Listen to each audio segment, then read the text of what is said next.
कितनी सुंदर है ये जगह। हाँ, मन करता है यहीं पे रहूं।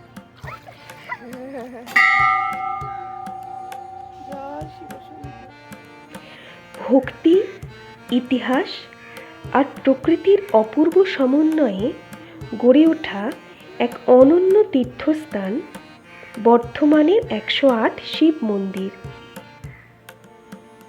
সবুজে ঘেরা এই পবিত্র প্রাঙ্গণে প্রবেশ করলেই কানে ভেসে আসে ঘণ্টার ধ্বনি, আর মনে জেগে ওঠে এক গভীর শান্তি।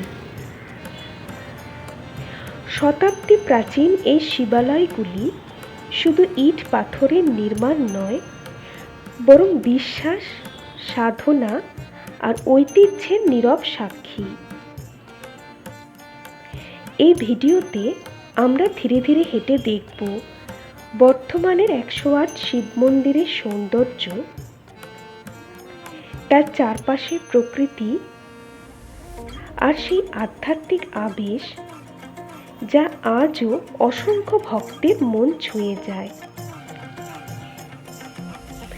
বর্তমানে বিখ্যাত ১০৮ শিব মন্দির নির্মিত হয় ১৭৮৮ খ্রিস্টাব্দে। এই মন্দির সমূহ নির্মাণ করেন মহারানী বিষ্ণুকুমারী দেবী, যিনি ছিলেন বর্ধমান রাজপরিবারের রাজা তিলকচাঁদ বাহাদুরের স্ত্রী। এই স্থাপত্য যেমন ধর্মীয় দৃষ্টিকোণ থেকে অনন্য, তেমনি স্থাপত্য ও নকশার দিক থেকেও অতুলনীয়। মন্দিরগুলি সাজানো রয়েছে দুটি বৃত্তাকারে। বাইরের বৃত্তে ৭৪টি মন্দির আর ভেতরের বৃত্তে ৩৪টি মন্দির। মাঝখানে রয়েছে একটি পবিত্র জলাশয়। প্রতিটি মন্দিরেই রয়েছে শিবলিঙ্গ। এই বৃত্তাকার বিন্যাস চিরন্তরতা ও পূর্ণতার প্রতীক বলে মনে করা হয়।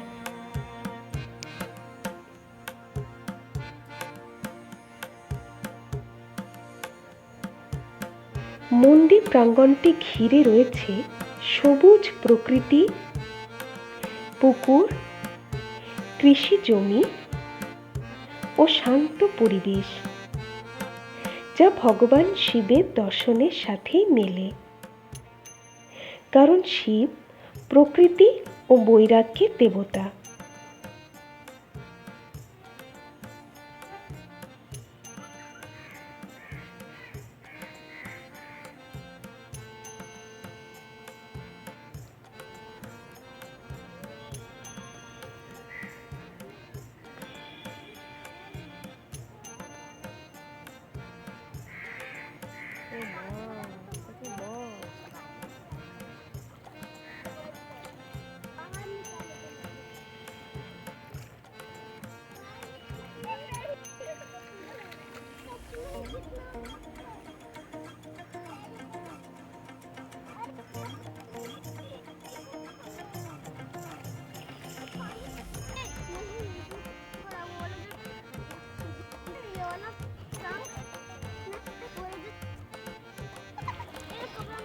কত মাছ! कितनी सुंदर है ये जगह। हाँ, मन करता है यहीं पे रहूं। मन करता है यहीं पे रहूं। कितनी मछली है ना।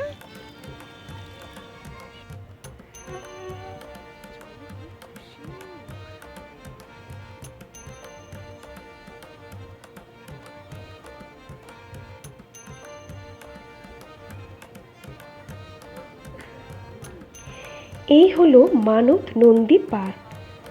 এখানে শিবের বাহন বৃষরাজের একটি সুন্দর ও ভক্তিভাবপূর্ণ মূর্তি রয়েছে। ভক্তরা এখানে মানত করেন এবং ঘণ্টা বাজিয়ে প্রার্থনা জানান।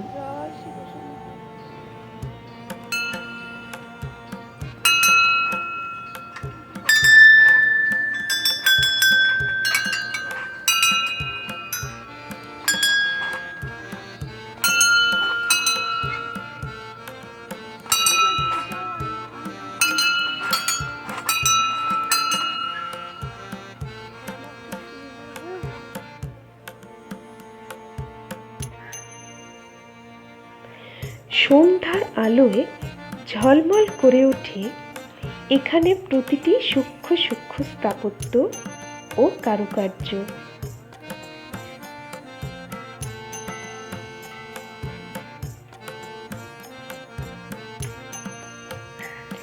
কৃষি জমিতে চাষ করা হচ্ছে বিভিন্ন ধরনের সবজি।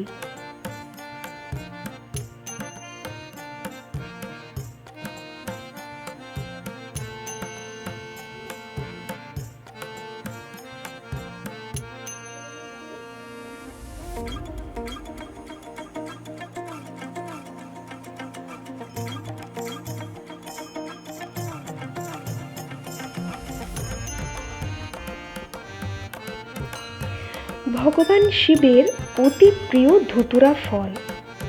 এর কাঁটায় ভরা বাহ্যিক রূপ আমাদের অহংকার ও জীবনের কঠিনতাকে প্রকাশ করে। ভক্তরা এই ফল শিবকে অর্পণ করেন নিজের সব বিষ, কষ্ট ও নেতিবাচকতা তার চরণে সমর্পণ করার জন্য।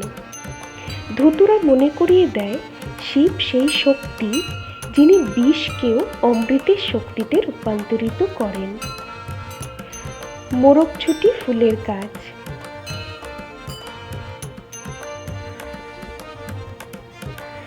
ওই দূরে দেখা যাচ্ছে মা অন্নপূর্ণার মন্দির।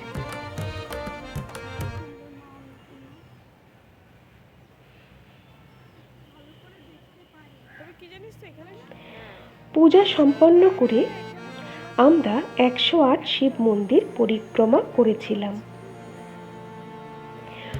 প্রতিটি মন্দিরের নাম ভগবান শিবের 108টি পবিত্র নাম অনুসারে নিবেদিত।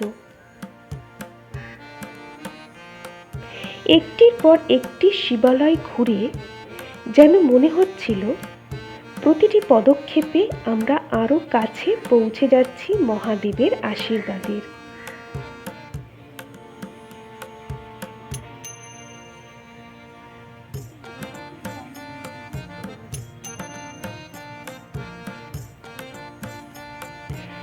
চারদিক থেকে ভেসে আসছিল ঘণ্টার ধ্বনি, ধূপের সুগন্ধ আর ভক্তির আবেশ। সে অনুভূতি ভাষায় প্রকাশ করা সত্যিই অসম্ভব।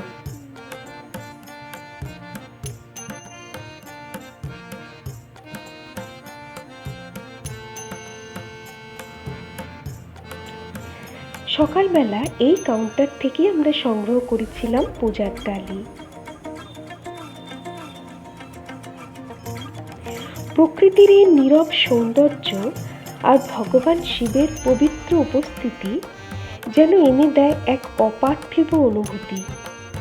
মনে হয় এখানে লুকিয়ে আছে শান্তি, ভক্তি আর চিরন্তন আশীর্বাদ।